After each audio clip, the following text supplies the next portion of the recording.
샬롬, 행복이 가득한 샘, 복음영성 디자이너 오태영입니다. 우리는 주일 말씀을 통해서 우리가 계속해서 우리의 삶을 진단해 보고 있습니다. 제자들의 능력을 깨우는 세 가지 영적인 원천에 대해서 우리가 사도행전 3장 1절에서 10절의 말씀을 가지고 우리가 같이 한번 계속 생각해 보고 있는데요. 자, 우리의 신앙적인 딜레마가 있죠. 나는 왜 세상 앞에서만 작아지는가? 교회 안에 있을 때는 영적인 충만하고 자신감이 100%인데 세상 밖으로만 나가면 현 시대의 벽에 부딪히고 괴리감에 폭발되어져서 초라하고 연약해진 나의 모습을 볼 수 있다는 것입니다. 여러분, 우리가 왜 세상에서 이렇게 연약하고 나약한 존재로 이렇게 느껴지는 삶을 살 수밖에 없을까요? 아니, 이것을 극복할 수 있는 비결은 무엇이겠습니까? 사도행전에 나오는 제자들이 능력 있는 삶을 살지 못할 때가 있었습니다.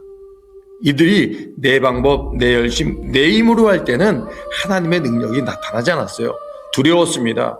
그리고 분주했습니다. 그리고 힘도 없었습니다. 여러분, 크리스천의 능력은 어디에서 나오는 것입니까? 하나님의 말씀의 법을 따라갈 때 능력이 나타나는 것이거든요. 제자들이 강한 용사로 만들어줄 수밖에 없었던 세 가지 영적인 원천이 있습니다. 첫 번째는 기도의 삶이었습니다.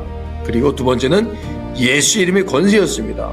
세 번째는 하나님의 전적인 은혜였습니다. 이걸 요약해 본다면 이것입니다. 기의 은, 기도, 예수님의 이름, 그리고 하나님의 은혜. 사도행전 제자들의 능력은 이 세 가지 백로를 완수함으로써 완성된 것입니다. 교회 영적 파워를 결정하는 기도의 삶, 얼마나 중요한지 모릅니다. 기도가 없으면 예배도 없는 것입니다. 사도행전은 기도행전입니다.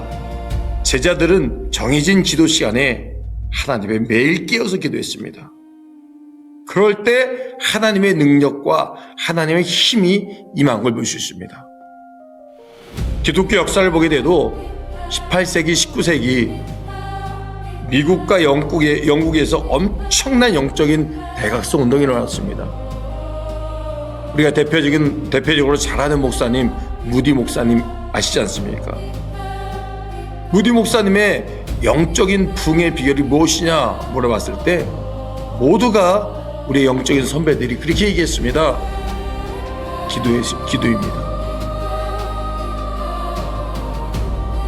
모든 영적인 부흥과 하나님의 일하심은 기도에서부터 출발했던 것입니다. 성도들이 기도의 힘을 하나로 모으고 잃어버린 영혼에 대한 눈물을 회복할 때 부흥은 시작되는 것입니다.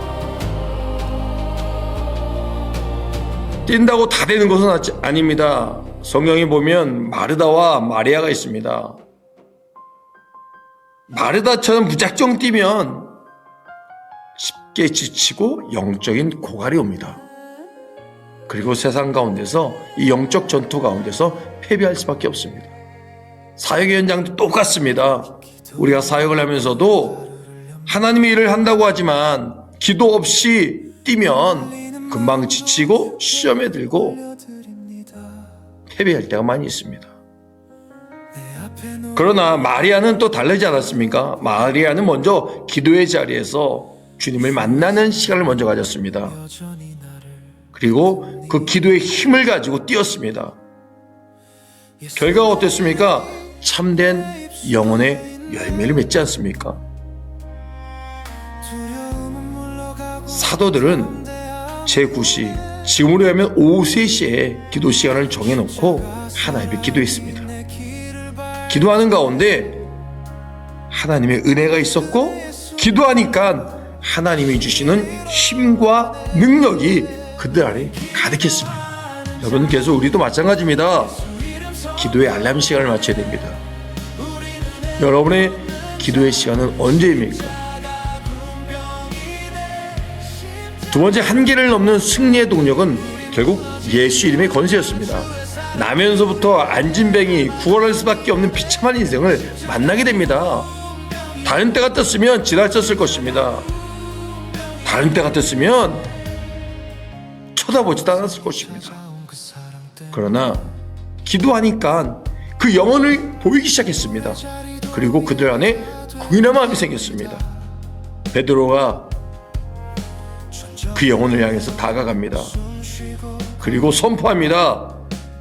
오직 하늘과 땅의 권세를 가진 예수의 이름의 능력으로 명하노니 일어나 걸으라 라고 선포했던 것입니다. 그랬더니 이 비참한 인생을 살았던 안진뱅이가 걷고 뛰며 하나님을 찬양하는 일대 혁명이 일어나지 않습니까? 기적은 매사에 내 이름을 감추고 예수님을 첫자리에 모실 때 일어나는 것입니다. 여러분, 우리는 철막대기입니까? 전자석입니까? 빈 철막대기는 어떻습니까? 아무 능력도 없습니다. 우리는 스스로 영혼을 구원할 능력이 없는 빈 철막대기입니다. 지렁이 같은 야구, 무능한 나의 모습.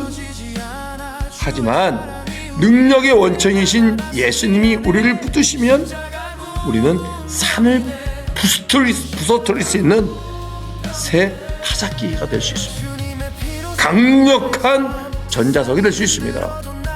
그게 무엇입니까? 하나님의 능력의 통로로 내가 쓰임받을 수 있다는 것입니다.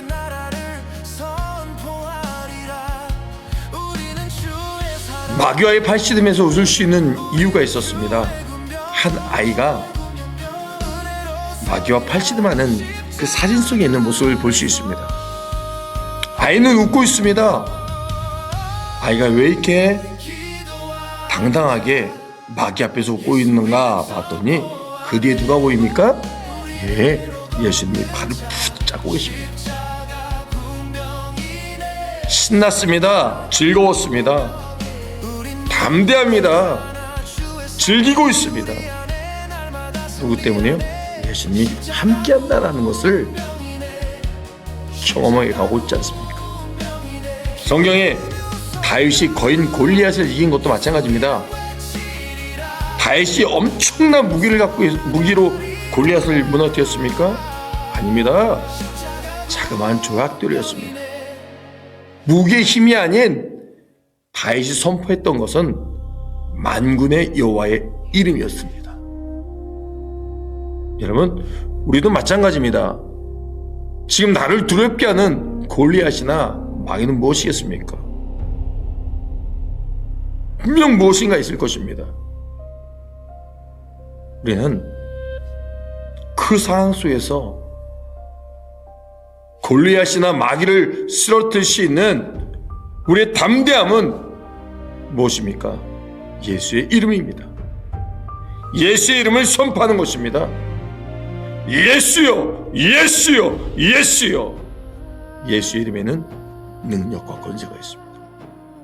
이것을 하나님은 우리에게 주셨습니다. 사용하십시오. 사용하면 능력이 나타납니다. 마지막으로 모든 것의 출발점이 무엇입니까? 그 완성은 전적인 하나님의 은혜입니다. 구원과 사역의 열매를 향한 내 노력은 아무것도 없습니다.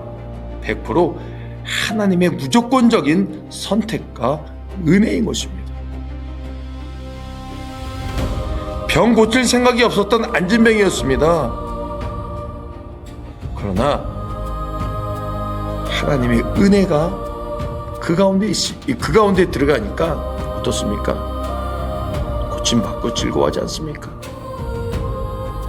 핍박자 바울도 마찬가지입니다.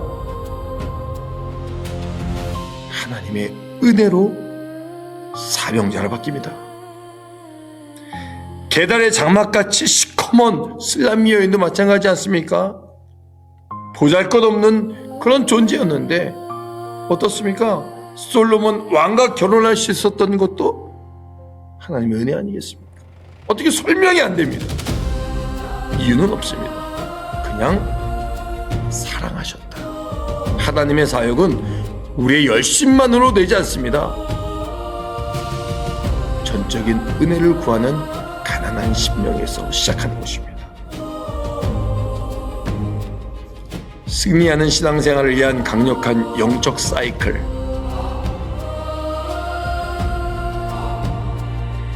기도입니다. 그리고 예수의 이름입니다. 그리고 전적인 하나님의 은혜인 것입니다. 이것이 톱니바퀴처럼 맞아서 돌아갈 때 여러분 우리는 세상을 정복하는 십자가의 군병이 될 수 있는 것입니다. 날마다 우리의 삶 속에서 우리는 기도하고 예수의 이름을 선포하고 하나님의 은혜를 구하면서 하루하루 살아가는 그런 존재입니다. 그게 크리스찬 아니겠습니까?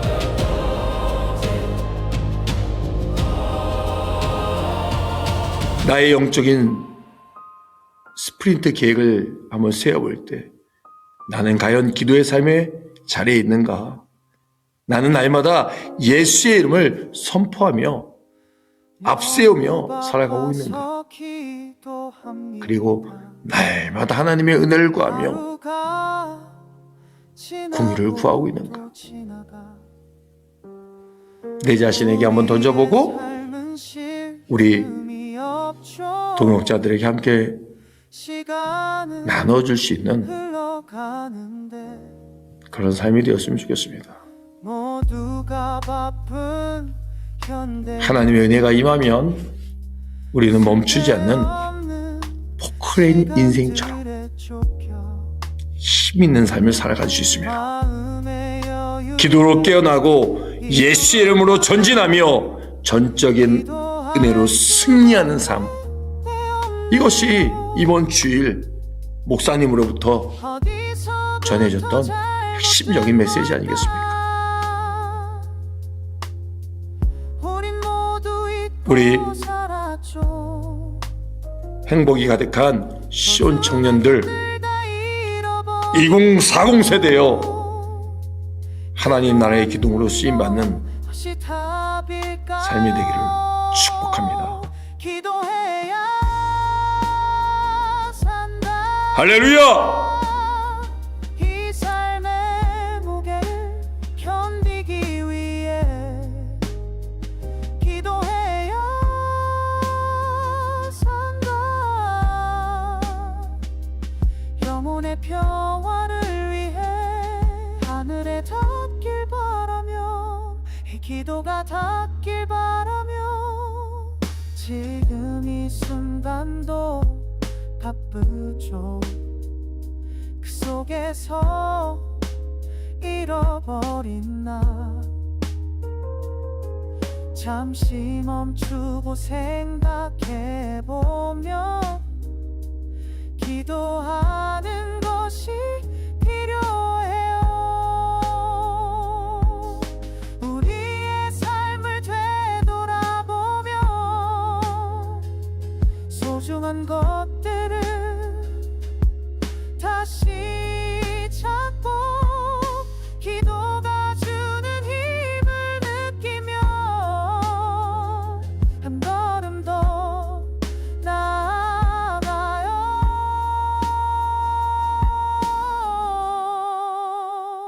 기도해야 산다. 이 삶의 무게를 견디기 위해 기도해야 산다. 영혼의 평화를 위해 기도해야 산다. 이 삶의 무게를 견디기 위해 기도해